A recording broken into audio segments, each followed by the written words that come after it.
When maintenance unlocked apartment 4B, the smell hit them first. Then the silence. Then the small body on the couch, still facing a television that had been running for 6 days straight. Noah Brooks was 3 years old. Paralyzed. Alone. His mother? 80 miles away, champagne in hand, laughing at a poolside bar with a man she'd met online just weeks before. 6 days of pleasure. 6 days of silence. One choice that ended a life. This is the story of Elena Brooks, a mother who chose a stranger over her son, a woman who traded love for lust, and a tragedy that asks one haunting question: how does devotion turn into abandonment? If stories like this shake you to your core but remind you why truth must never stay buried, hit that subscribe button. Join the witness wall. Because every voice deserves to be remembered. Now, let me take you back to where it all began.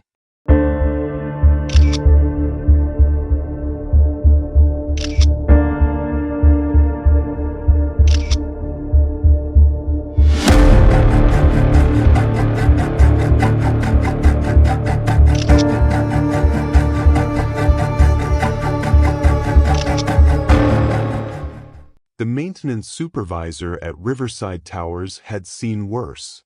Flooded bathrooms. Hoarded apartments. Walls covered in mold that bloomed like death itself. But he had never smelled this.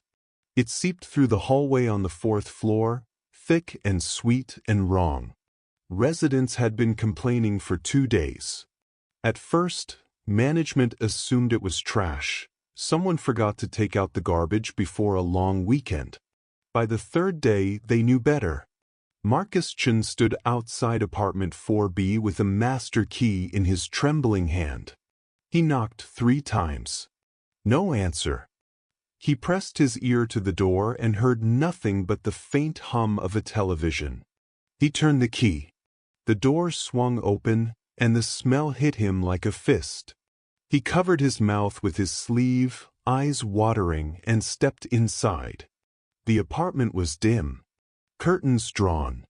The only light came from a flat-screen TV playing cartoons, bright colors dancing across a room that had become a tomb. And there, slumped on the couch, was a small boy. Marcus didn't need to check for a pulse. He could see it in the way the child's head tilted. In the stillness of his chest, in the pale, waxy color of his skin. He stumbled backward, phone already in his hand, dialing 911 with shaking fingers. "There's a child," he gasped into the receiver. "He's dead. I think he's been here for days." Police arrived within minutes. By the time Detective Raymond Cole stepped through the doorway, the scene had already been cordoned off. Officers stood in the hallway, faces pale, speaking in low voices. Raymond had worked homicide for 12 years. He'd seen bodies in bathtubs, in basements, in places no one should ever have to find them. But there was something about a child, something that stayed with you long after the case closed. He stepped into the apartment and immediately noticed the details. A half-empty bag of chips on the coffee table. A sippy cup lying on its side, contents long dried. The TV remote resting beside the boy's lifeless hand. "Where's the mother?" Raymond asked. One of the officers shook his head. "No sign of her. Neighbors say they haven't seen her in almost a week."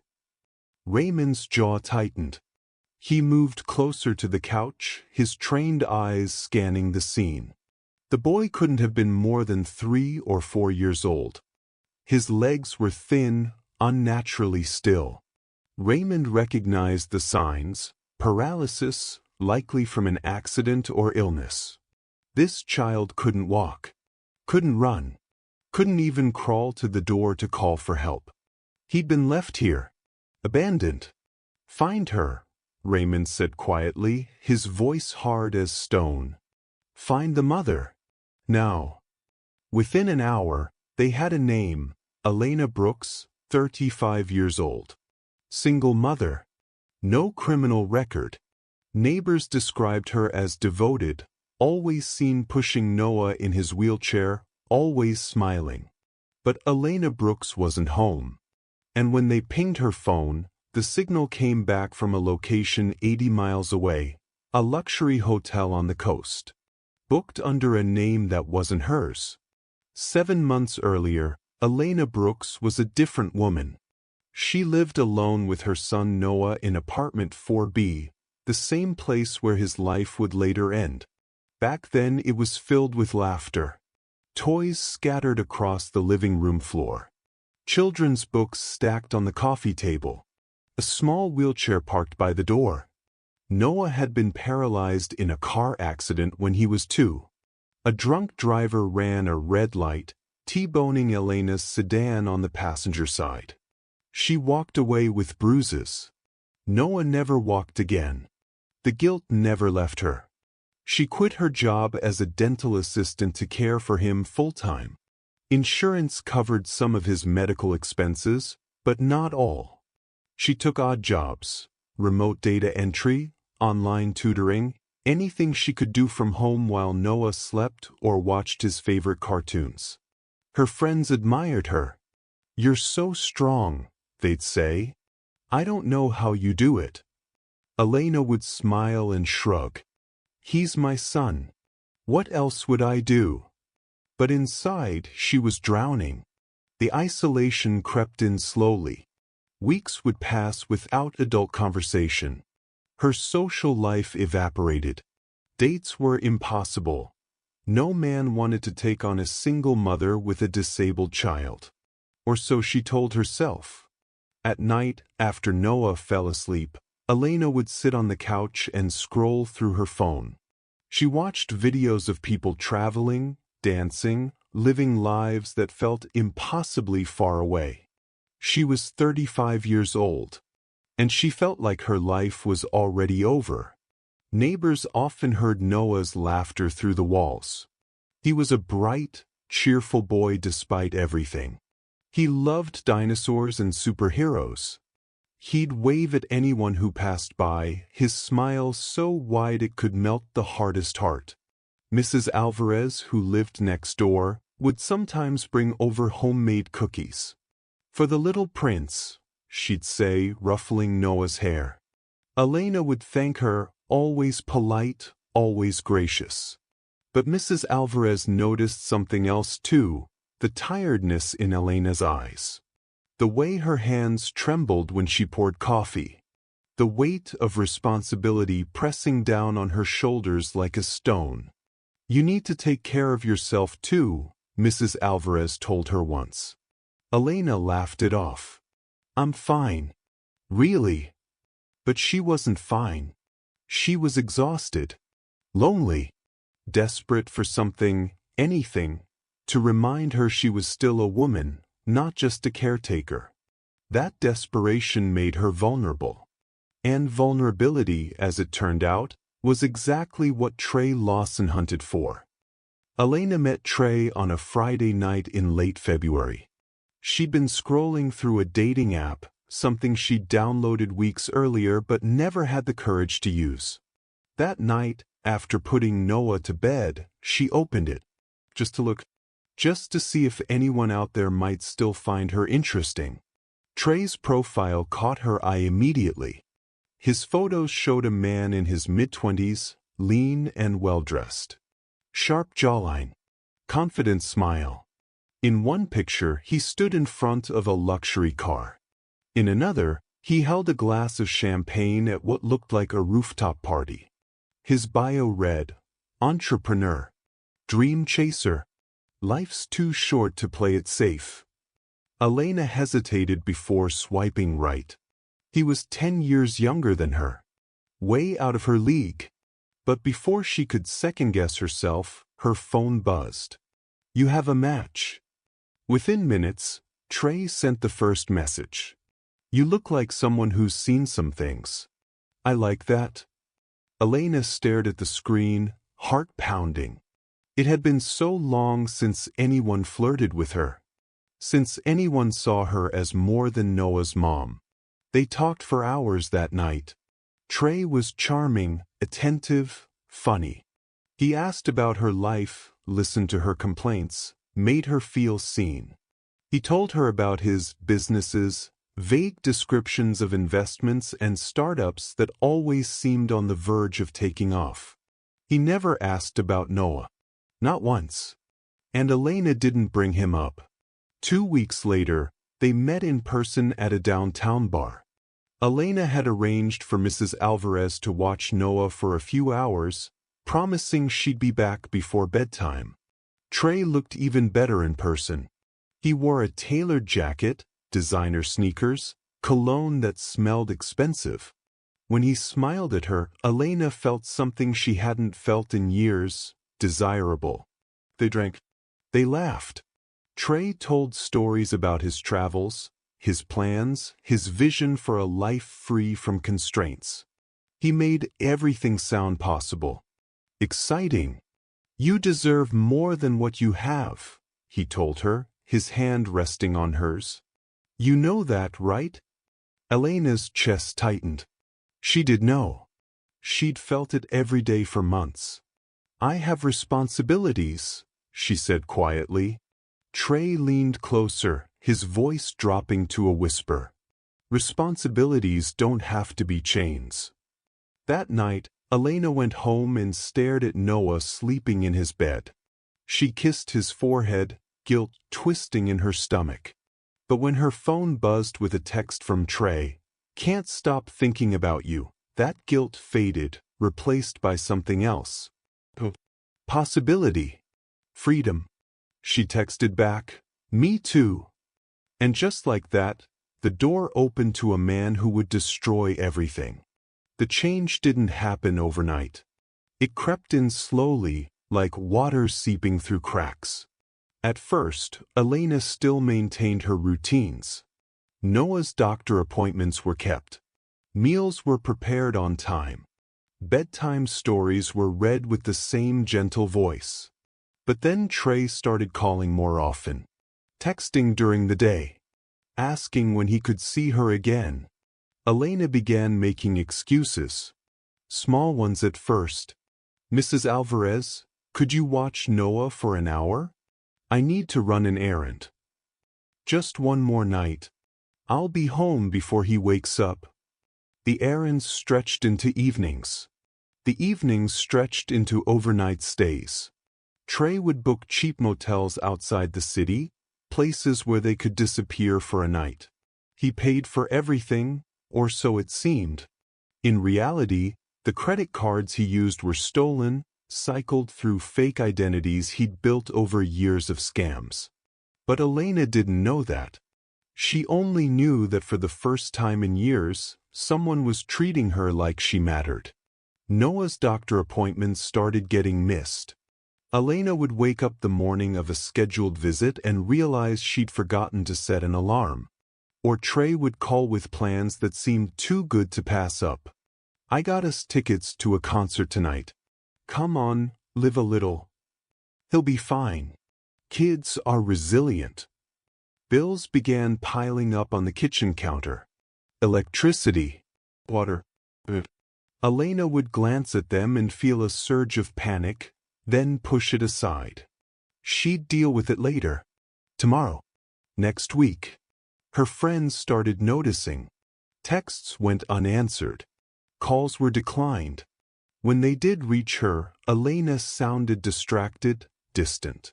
"Are you okay?" one friend asked. "You don't seem like yourself." "I'm great," Elena insisted. "Just figuring things out." Mrs. Alvarez noticed too. She'd see Elena leaving late at night, dressed up, makeup done. And the next morning, Noah would still be in the same clothes, sitting in his wheelchair by the window, waiting. "Where's your mama?" Mrs. Alvarez would ask gently. Noah would shrug, his small voice uncertain. She said she'd be back soon. But it soon became longer. And longer. Neighbors started hearing Noah cry at odd hours. Once, someone knocked on the door to check on him. Elena answered, irritated, hair messy, eyes tired. He's fine. He just gets fussy sometimes. But Noah wasn't fine. He was being left alone for hours at a time, his basic needs barely met. His mother's attention, once unwavering, was now split and increasingly absent. Trey, meanwhile, was planting seeds. "You know what you need?" he'd say, lying beside her in some nameless motel. "A real break. Not just a night. A real getaway." Elena would laugh it off. "I can't. Noah needs me." "Does he?" Trey would ask, his tone casual but deliberate.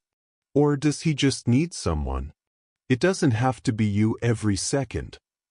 Those words settled into Elena's mind like poison. Slowly, insidiously, they began to reshape her thinking. Maybe Trey was right. Maybe she'd been sacrificing too much. Maybe Noah would be fine for a little while without her. Maybe she deserved this. It was a Tuesday afternoon in mid-March when Trey made his pitch. Elena sat on his couch, another temporary apartment he'd sweet-talked his way into, scrolling through her phone. Noah had been fussy that morning, crying because she'd forgotten to give him his medication on time. She'd snapped at him, immediately felt guilty, then left him with the TV on while she went to see Trey. "I've been thinking," Trey said, sliding onto the couch beside her. "We should take a real trip. Just you and me. 6 days. The coast. The Sunday. No stress." Elena's stomach twisted. "I can't leave Noah for 6 days." "Why not?" Trey's hand rested on her knee, his voice smooth and persuasive. "He sleeps most of the day anyway, right? And you said your neighbor checks on him sometimes." "That's different. That's an hour or two, not..." "Not what?" Trey interrupted, his tone shifting slightly. "Not what you deserve. Elena, when's the last time you did something for yourself? When's the last time you felt alive?" Elena looked away, tears pricking her eyes. She hated how easily he could get to her. How he knew exactly what to say. "He's my son," she whispered. "And you're a person," Trey countered. "You can't pour from an empty cup. This trip, it's what you need. Then you'll come back refreshed, ready to be the mom he needs." Elena wanted to believe him. Desperately. What if something happens? Trey sighed, pulling out his phone. "I'll book it. If you change your mind at the last minute, we'll cancel. No pressure. But think about it. 6 days. Just us. One last trip before we start fresh." The phrase lingered, start fresh. It sounded like a promise. Like a future. Elena closed her eyes. In her mind, she saw Noah's face, his wide, trusting eyes. His small hands reached for her. His laughter that used to fill their apartment. But she also saw herself. Exhausted. Alone. Disappearing. "Okay," she said quietly. Trey grinned, already typing on his phone. "You won't regret this." But Elena already did. The days leading up to the trip were a blur of guilt and rationalization. Elena told herself Noah would be fine. She left extra snacks on the coffee table, crackers, juice boxes, granola bars. She turned on his favorite cartoons and made sure the remote was within reach. She even propped his wheelchair close to the couch, though she knew he couldn't move himself into it. On the morning they left, Elena knelt beside Noah. He was half asleep, eyes heavy, as she brushed hair from his forehead. "Mama's going away for a little bit," she whispered. "But I'll be back soon. I promise." Noah stirred, his small voice groggy. "How long?" Elena's throat tightened. "Not long. You just sleep and watch your shows, okay? Be a good boy." She kissed his forehead, lingering for a moment longer than usual. Then she stood, grabbed her suitcase, and walked out the door. The lock clicked behind her, and Noah was alone. The hotel was everything Trey promised. White sand beaches, crystal blue water, a rooftop pool with a view that stretched for miles. Elena tried to enjoy it. She really did. The first day was a haze of champagne and sunlight. Trey rented jet skis. They ate seafood at an expensive restaurant. They danced at a beachside club, surrounded by people who looked like they'd never known hardship. Elena posted photos on social media, her in a sundress, smiling. Trey with his arm around her, both of them laughing. The captions were carefree. Living my best life. Finally free. But at night, when Trey fell asleep beside her, Elena would stare at the ceiling. Her phone sat on the nightstand, silent. She'd pick it up, open her messages, and stare at the last text she'd sent to Mrs. Alvarez. I'm going out of town for a few days. Can you check on Noah if you get a chance? Mrs. Alvarez had replied, Of course, honey. Have fun. But Mrs. Alvarez hadn't checked. She assumed Elena had arranged other care. Assumed someone else was watching the boy. Elena told herself Noah was fine. He had food. He had the TV. He was used to being alone for a few hours. 6 days was just longer. Back in apartment 4B, Noah woke on the first morning to silence. He called for his mother. No answer.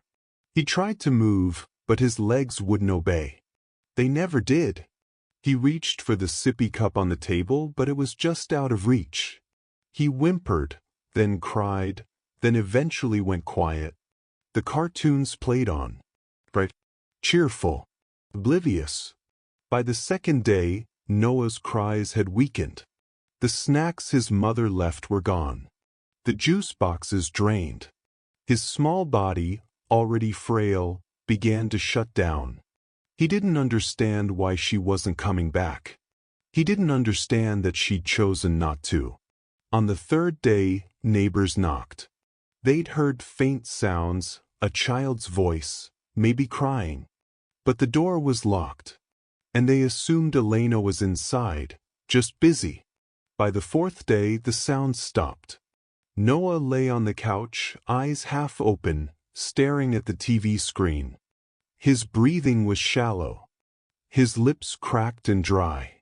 He whispered one last word, barely audible. Mama! Then silence. Meanwhile, 80 miles away, Elena laughed as Trey poured her another drink. They posed for more photos. She didn't check her phone. She didn't want to. Because somewhere deep down, beneath the alcohol and the denial, she knew. She knew what she'd done. On the sixth day, the smell became unbearable. Mrs. Alvarez was the first to notice. She stepped into the hallway and immediately recoiled, covering her nose. At first, she thought it was the trash chute. Then she realized it was coming from apartment 4B. She knocked on the door. Elena? Honey, are you home? No answer. She knocked again, louder this time. Noah? Baby, can you hear me? Still nothing.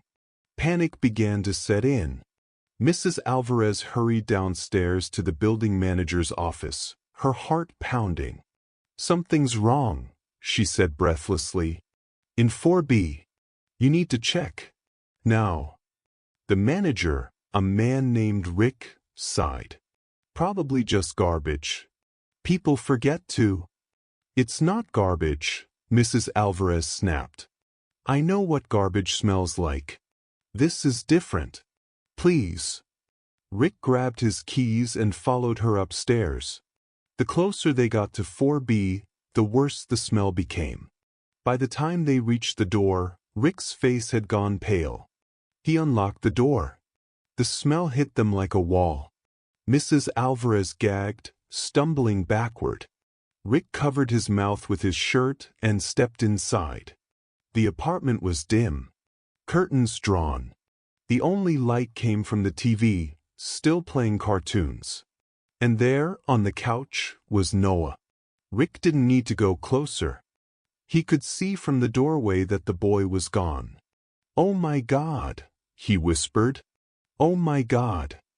Mrs. Alvarez pushed past him, tears already streaming down her face. "No. No. Noah. Baby. No." Rick grabbed her arm, pulling her back. Don't touch anything. We need to call the police." Within minutes, the apartment was swarming with officers. Detective Raymond Cole arrived shortly after, his expression grim as he surveyed the scene. He stood in the doorway, taking it all in. The snack wrappers. The dried juice on the table. The small, still body on the couch. A child. Paralyzed. Alone. Left to die. Raymond's jaw clenched. He'd seen evil before. But this was something else. "Where's the mother?" he asked, his voice cold. An officer approached with a tablet. "We pinged her phone. She's at a hotel. The Coastal Grand. About 80 miles from here." Raymond's eyes darkened. "Get a unit out there. Now." He turned back to the apartment, his gaze lingering on Noah. The boy's face was peaceful, almost like he was sleeping. But his small hands were curled into fists, as if he'd been holding on until the very end. Raymond crouched beside the couch, his voice barely a whisper. "I'm sorry, kid. I'm so sorry." Then he stood, his expression hardening. "Let's go get her." The Coastal Grand Hotel was the kind of place people went to forget their problems. Infinity pool. Open-air bars. Couples laughing over overpriced cocktails. Detective Raymond Cole pulled into the parking lot with 2 uniformed officers in tow. His phone buzzed with an update from the precinct. Surveillance footage confirmed Elena Brooks checked in 6 days ago under the name of a man identified as Trey Lawson. Raymond's grip on the steering wheel tightened. 6 days. The same amount of time her son had been dying alone. They found her by the pool. Elena sat on a lounge chair, sunglasses perched on her head, a half-empty margarita sweating on the table beside her. She wore a bright yellow bikini and a sheer cover-up that fluttered in the breeze. Her skin was tan. Her hair was loose and wavy. She looked happy. Raymond approached slowly, flanked by the officers. Around them, other guests began to notice, conversations quieting as they sensed something was wrong. "Elena Brooks?" Raymond said, his voice cutting through the lazy afternoon air. Elena turned, squinting up at him. For a moment, confusion flickered across her face. Then recognition. Then fear. "Yes," she said cautiously, sitting up straighter. "Is something wrong?" Raymond's expression didn't change. "We need you to come with us. Now." Elena's eyes darted to the officers, then back to Raymond. "But what's going on? Where's your son, Miss Brooks?" The question hung in the air like a blade. Elena's face went pale. "Noah? He's at home. But what happened? Is he okay?" Raymond's voice dropped, cold and precise. "When's the last time you saw him?" Elena's hands began to shake. "I left him 6 days ago. But he's fine. I made sure he had everything he needed. 6 days," Raymond repeated, his tone razor-sharp. "You left a paralyzed 3-year-old alone for 6 days." The words hit Elena like a physical blow. Her mouth opened, but no sound came out. "Miss Brooks, your son is dead." The world seemed to stop. Elena stared at Raymond, her expression frozen somewhere between disbelief and horror. "No," she whispered. "No, that's not, you're lying. He's fine. He's at home. He was found this morning, Raymond continued, his voice unrelenting. Alone. On your couch. He'd been dead for at least 2 days. Elena's legs gave out. She collapsed back onto the lounge chair, a sound escaping her throat that was half sob, half scream. No. This isn't happening. I thought. Raymond gestured to the officers. Take her in. As they moved to cuff her, Elena began to hyperventilate. Wait, please. You don't understand. I left food. I left the TV on. I thought someone would check. I thought. You thought wrong, Raymond said flatly. Guests around the pool stared in stunned silence as Elena was led away, her sobs echoing across the water. Trey, meanwhile, was nowhere to be found. When officers searched their hotel room, they discovered he'd checked out an hour earlier. Surveillance footage showed him leaving through a side exit, a duffel bag slung over his shoulder, his movements quick and deliberate. He'd known. Somehow, he'd known what was coming. And he'd run. But Raymond would find him. He always did. As Elena was loaded into the back of a patrol car, she turned one last time to look at the hotel, the place where she'd spent 6 days laughing, drinking, living, while her son died alone. The interrogation room was small and sterile. White walls. A metal table. 2 chairs bolted to the floor. Elena sat hunched over, her hands cuffed in front of her, mascara streaked down her cheeks. She hadn't stopped crying since they brought her in. Detective Raymond Cole sat across from her, arms folded, his expression unreadable. Beside him was his partner, Detective Lisa Tran, a woman known for her ability to read people like books. Ms. Brooks, Lisa began, her voice calm but firm. We need you to walk us through what happened. From the beginning. Elena shook her head, her voice barely a whisper. I didn't mean for this to happen. I swear. I didn't know. Didn't know what? Raymond asked. That leaving a paralyzed child alone for 6 days would kill him? Elena flinched. I thought someone would check on him. Mrs. Alvarez. I texted her. I told her I'd be gone. Lisa leaned forward. You texted her and asked her to check on Noah. But you never followed up. You never called. You never verified that someone was actually with him. Elena's voice broke. I was going to. I got distracted. Raymond's jaw tightened. Distracted? By what? By the beach? The drinks? The man you were with? Elena buried her face in her hands. I know how it sounds. I know. But I'm not a monster. I love my son. Then why leave him? Lisa asked quietly. The question hung in the air. Elena looked up, tears streaming down her face. Because I was drowning. Do you understand? I was drowning. Every day it was the same thing. Feeding him. Changing him. Watching him lie there, knowing he'd never walk again. Knowing it was my fault. Raymond's expression darkened. So you abandoned him? No. Elena shouted, her voice cracking. I needed a break. Just one break. Trey said. Trey, Lisa interrupted. Tell us about Trey. Elena's hands trembled. He made me feel alive again. Like I was more than just Noah's mom. He said I deserved happiness. That Noah would be fine. And you believed him, Raymond said, his tone dripping with contempt. Elena nodded miserably. I wanted to believe him. I wanted to believe that just this once, I could do something for me. Lisa pulled out a phone and slid it across the table. On the screen was a series of text messages between Elena and Trey. Trey, stop worrying. He's sleeping. We deserve this. Elena, I know. I just feel guilty. Trey, guilt is for people who have regrets. Do you regret being with me? Elena, no. Never. Lisa's voice was steady. You told him you felt guilty. And instead of going home, you stayed.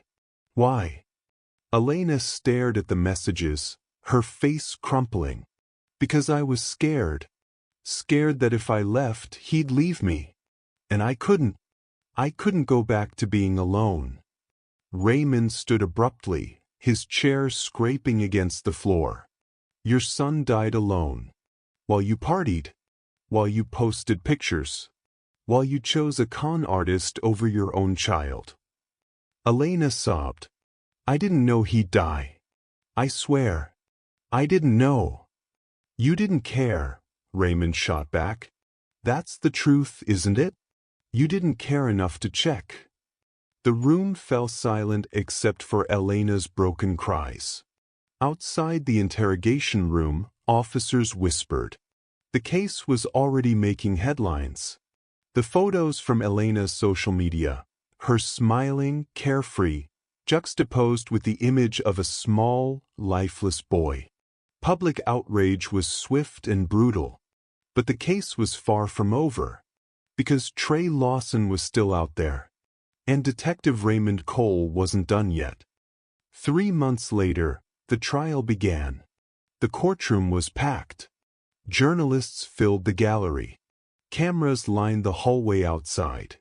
The story had captured national attention.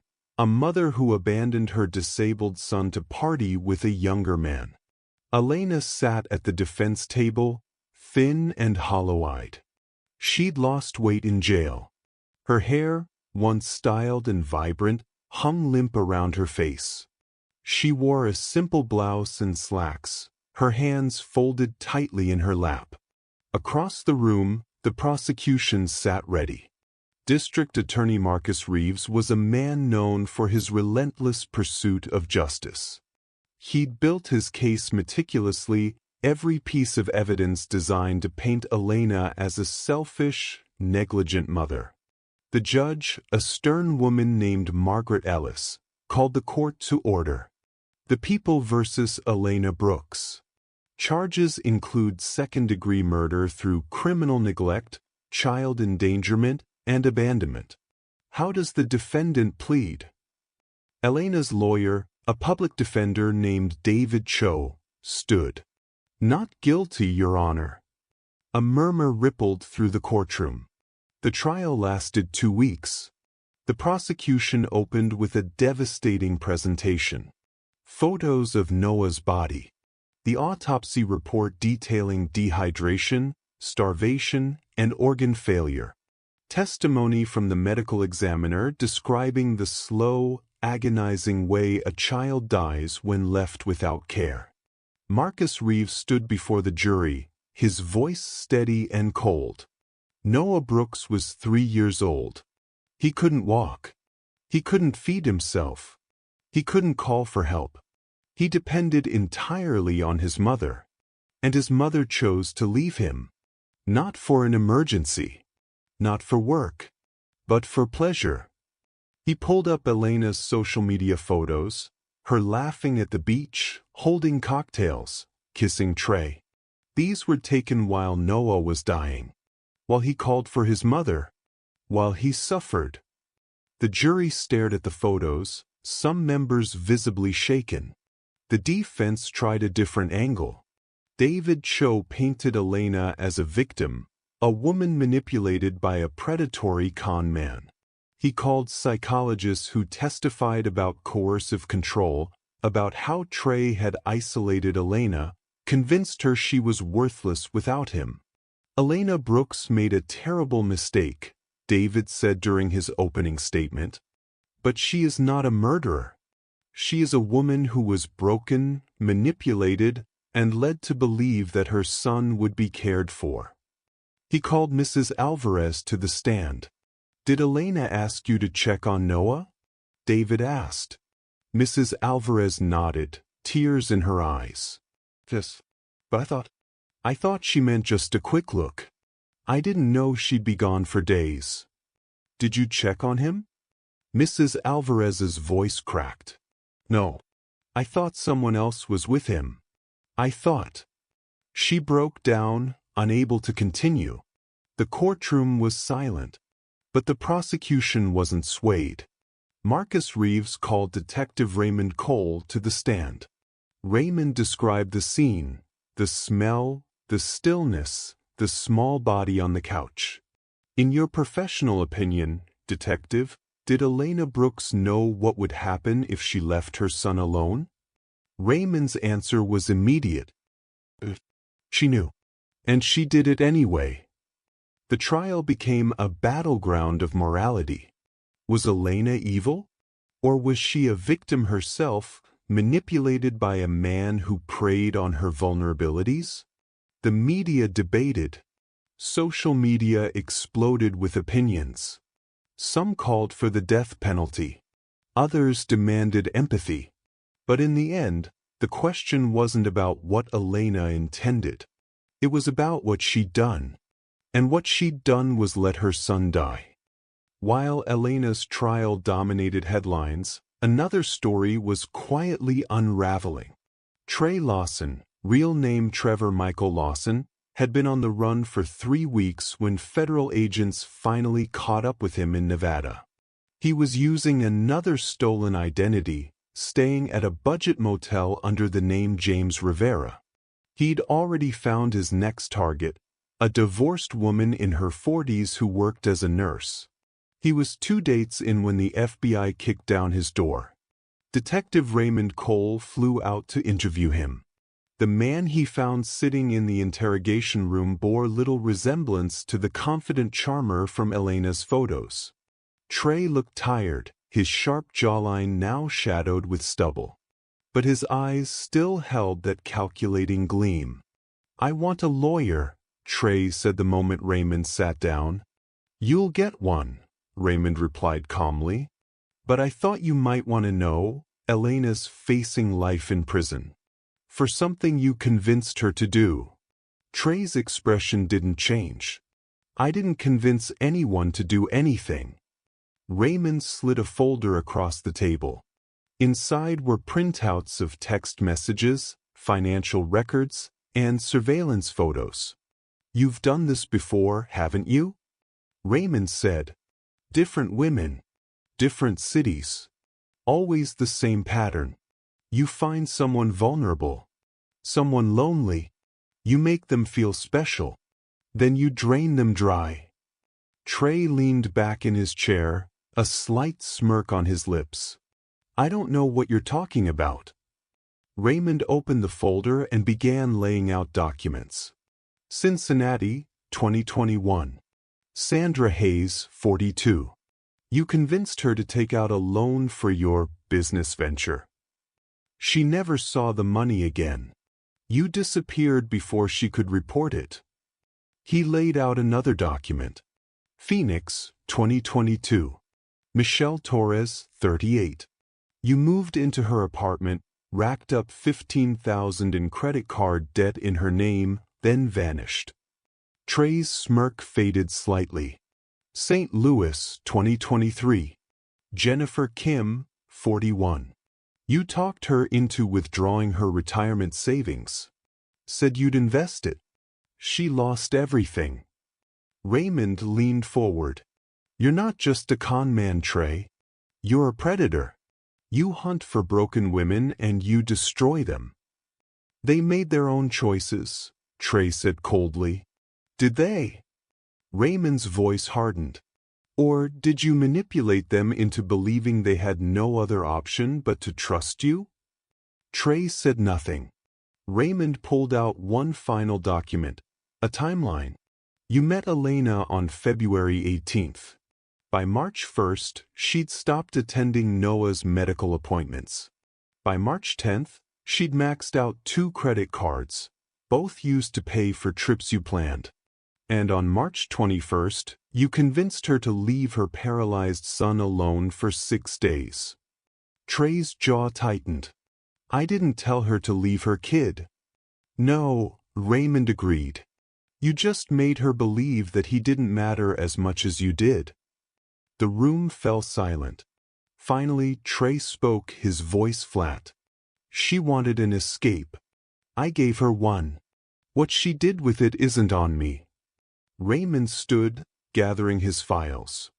You're right about one thing. She made the choice. But you built the cage she was trying to escape from. And a child died because of it.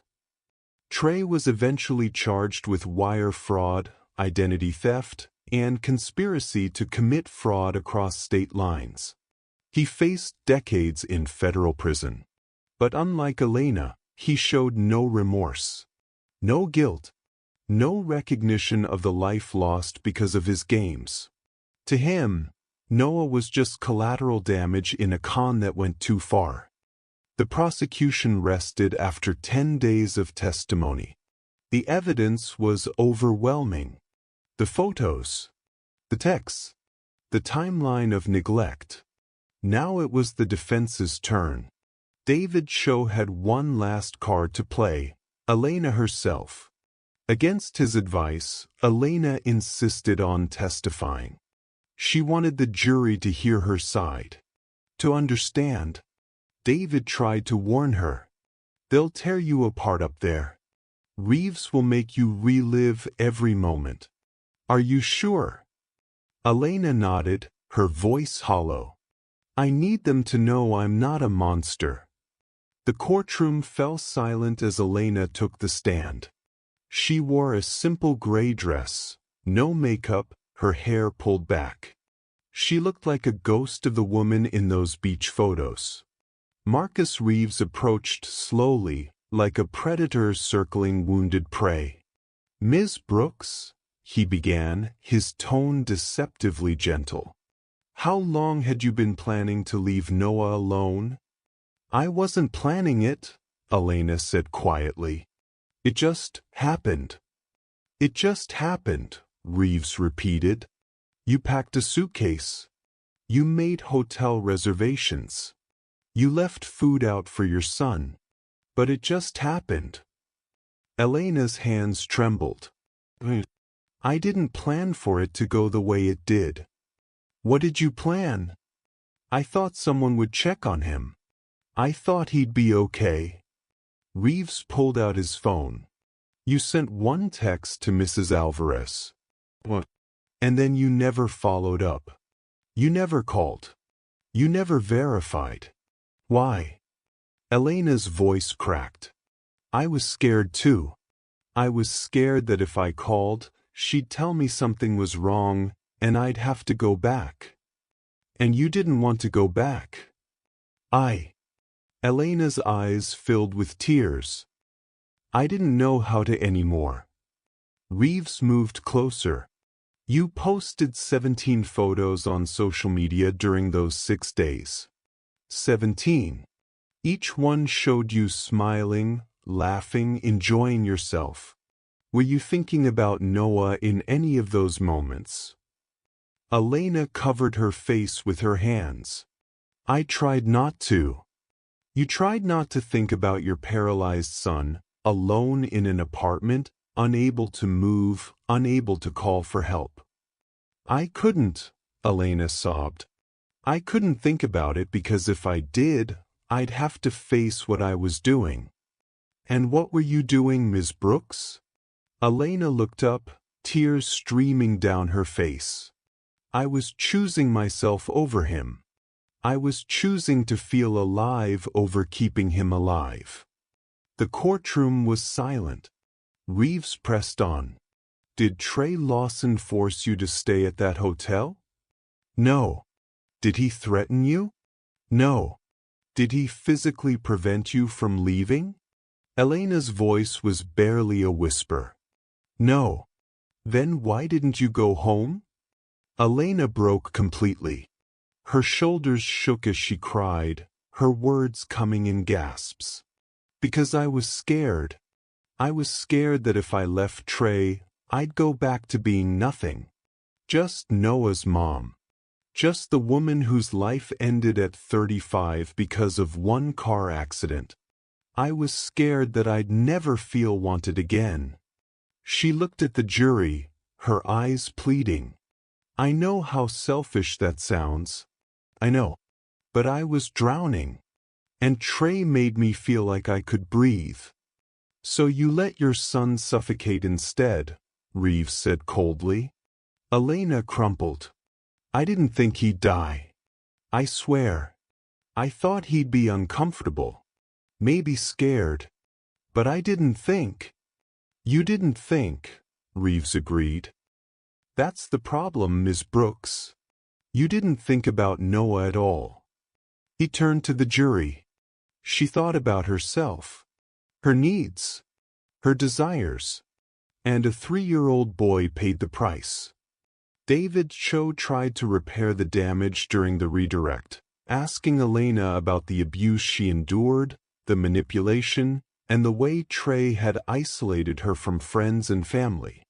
But the damage was done. The jury had heard Elena admit it in her own words. She chose herself over her son. And there was no coming back from that. After 6 hours of deliberation, the jury returned. Elena sat at the defense table, her hands clasped so tightly her knuckles were white. David Cho sat beside her, his expression grim. The judge addressed the jury. Have you reached a verdict? The foreman, a middle-aged man with kind eyes that now looked weary, stood. We have, Your Honor. In the case of the People versus Elena Brooks, on the charge of second-degree murder through criminal neglect, how do you find? Guilty. Elena gasped, her body folding forward as if she'd been struck. A sob tore from her throat.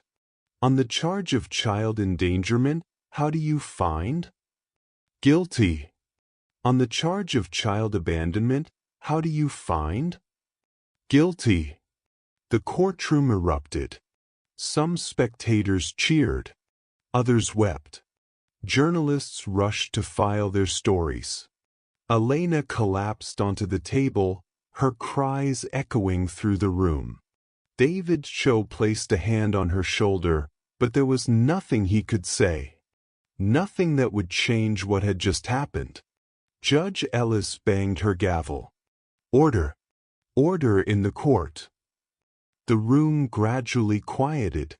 Ms. Brooks, the judge said, her voice heavy. You will be remanded into custody pending sentencing. Sentencing will take place in 30 days.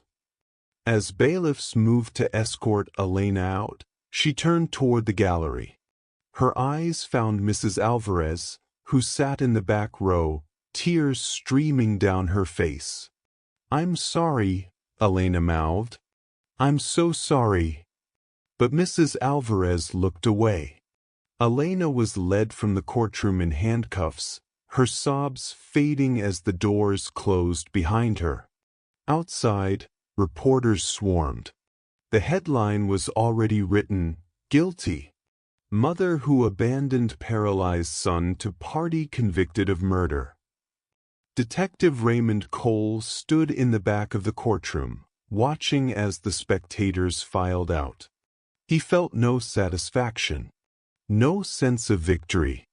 Justice had been served. But Noah was still gone. And no verdict would ever bring him back. 30 days later, Elena Brooks was sentenced to 25 years to life in prison. She showed no emotion as the sentence was read. She'd cried herself out weeks ago. As she was led away, she looked one last time at the empty courtroom. Somewhere in that silence, she could still hear Noah's voice calling for her. But she'd never be able to answer. Prison became Elena's new reality. She was housed in a women's correctional facility 3 hours from the city where Noah died. Her days were monotonous. Wake at 6, breakfast in the cafeteria, assigned work duty, lunch, recreation, dinner, lights out at 9. Other inmates knew who she was. The story had been everywhere. And in prison, there's a hierarchy. Child killers occupy the lowest rung. Elena was threatened, spit on, shoved in hallways. She learned quickly to keep her head down, to speak to no one, to move through the facility like a shadow. But the worst punishment wasn't from the other inmates. It was from herself. Every night, alone in her cell, Elena would pull out a notebook. The pages were filled with letters. Letters to Noah that would never be sent because there was no one to send them to. Dear Noah, one read, I know you can't hear me. I know you're gone. But I need you to know that I'm sorry. I'm so sorry. Another, today I saw a little boy in a wheelchair during visitation. He reminded me of you. I had to leave the room. And another, I dream about you every night. In my dreams, you can walk. You run to me and hug me and tell me you forgive me. But then I woke up. And I remember what I did. Elena refused visitors. Her few remaining friends tried to reach out, but she turned them all away. She didn't deserve their pity. She didn't deserve anything. Mrs. Alvarez came once. She sat in the visitation room for 30 minutes, waiting for Elena to appear. But Elena never showed. She couldn't face the woman who'd loved Noah, who'd brought him cookies and called him Little Prince. She couldn't face anyone who reminded her of the life she destroyed. Trey, meanwhile, faded into obscurity. He was sentenced to 15 years in federal prison for his fraud schemes. He served his time in a facility across the country, thousands of miles from Elena. They never spoke again. Years later, when a journalist asked him about Noah's death, Trey shrugged. Tragic situation. But I wasn't the boy's parent. That was on her. He showed no remorse. No accountability. No recognition that his manipulation had played any role in a child's death. To him, Noah was a footnote, an unfortunate consequence of a con that went sideways. Noah's ashes were buried in a small community garden on the east side of the city. The plot was funded by donations from strangers, people who'd read about the case, who'd never met Noah but felt compelled to give him a resting place. A small headstone marked the spot. Noah Brooks, beloved son, your laughter will never be forgotten. On the anniversary of his death, people would leave flowers, teddy bears, handwritten notes from parents who couldn't imagine making the choice Elena had made. Mrs. Alvarez visited every week. She'd sit on the bench beside Noah's grave and talk to him, tell him about her day, about the weather, about the new family that moved into apartment 4B. I miss you, little prince, she'd whisper. I'm so sorry I didn't check on you. I'm so sorry. The guilt never left her either. Because the truth was, Noah's death wasn't just Elena's failure. It was a failure of everyone who could have intervened but didn't. Everyone who heard the cries and assumed someone else would help. Everyone who saw the warning signs and chose to look away. Noah died alone. But the weight of his death was carried by many. 5 years after Noah's death, the case still haunted those who remembered it. It became a cautionary tale told in parenting forums, in therapy sessions, in college criminology classes. A story about how loneliness can warp judgment, how desperation can lead to cruelty, how love, or the absence of it, can kill. Psychologists dissected Elena's choices, debating the line between mental illness and moral failure. Was she a victim of coercive control? Or was she simply a selfish woman who wanted freedom more than she wanted her son? The answer, as with most things, was complicated. Elena had been lonely, exhausted, manipulated by a man who preyed on her vulnerabilities. But she'd also made choices, conscious, deliberate choices, to prioritize her own desires over her son's life. Both things could be true. Detective Raymond Cole retired 2 years after the trial. He'd solved hundreds of cases in his career, brought dozens of killers to justice. But Noah's case stayed with him in a way the others didn't. He kept a photo of Noah on his desk, a picture taken before the accident when the boy was still able to walk. In the photo, Noah was laughing, his arms outstretched, running toward the camera. Raymond looked at that photo every day and wondered, what kind of mother sees that smile and chooses to walk away? He never found an answer that satisfied him. In prison, Elena continued writing letters. Hundreds of them. Thousands. The pages piled up in her cell, a mountain of apologies that no one would ever read. On Noah's birthday each year, she'd spend the entire day in silence, refusing food, refusing to speak. It was her own form of penance. But penance couldn't bring him back. The story eventually faded from headlines. New tragedies took its place. The world moved on. But for those who'd lived through it, Mrs. Alvarez, Detective Cole, the jury members who'd had to look at photos of a dead child, the memory remained. Because Noah's story asked a question that couldn't be ignored. How does love turn into neglect? How does a mother's touch become absent? How does devotion transform into abandonment? Elena once said she wanted a better life for her son. She'd sacrificed everything after the accident, her career, her social life, her identity, to care for him. But somewhere along the way, the weight of that sacrifice became unbearable. And when Trey offered her an escape, she took it. She chose 6 days of freedom over a lifetime of love. She chose to feel wanted over being needed. She chose herself. And Noah paid the price. The question that lingered, the question viewers and readers would debate long after the story ended, was this. Was it love that drove Elena to exhaustion? Or was it obligation dressed up as love, resentment masquerading as devotion? Did she ever truly love Noah? Or did she love the idea of being seen as a good mother more?